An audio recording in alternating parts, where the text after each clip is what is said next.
On October 9th, 2017, Wales failed to qualify for the World Cup. I felt really disappointed for the squad, more so than myself, because I think they've come such a long way and they've worked so hard, so I felt that they deserved to go to another major tournament. It was pretty heartbreaking to know that Wales wouldn't be going to the World Cup. The anthem that we sang on that night was just spine-tingling.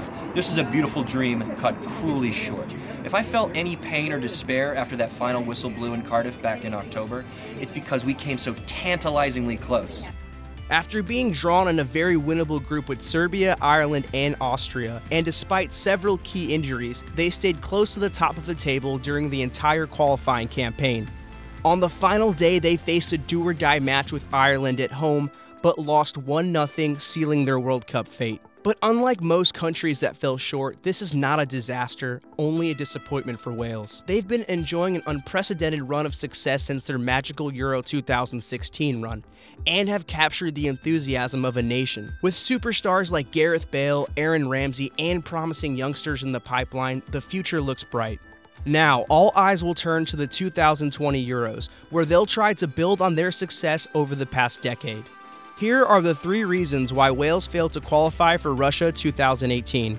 We had the advantage of a couple of home games where we didn't capitalise on points from wins. We drew too many games. Going through the playoffs and knowing we were drawing those games, you know then that the games coming after that are going to be even more important to get those points in. So I wasn't looking to other groups to try and save us by having better or worse results. I was just focusing on what our team needed to do. When Joe Allen was substituted as a result of an injury against the Republic of Ireland, in that game, that was a crucial moment, and I think we never really recovered from that. And I guess they were the reasons, in my opinion, that we didn't qualify. Our failure to qualify came down to the final match day against the Republic of Ireland for 2 injuries.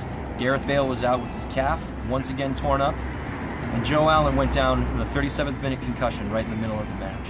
At that point, you're leaning completely on Hal Robson-Kanu and Joe Ledley for creativity and steel. If that's happening, the game is already lost. Aaron Ramsey can only do so much in the center of the park, especially without Allen to play off him. I've got 2 teams that I'll be rooting for. One of them is Spain, because I've always kind of enjoyed how they play football. I do think their style of play is really good. Since I do tend to be the patron saint of lost causes, I will be rooting for the Polish national team. I will be supporting Iceland in the World Cup because I think they are a champion of the small nations, and their story is just fantastic.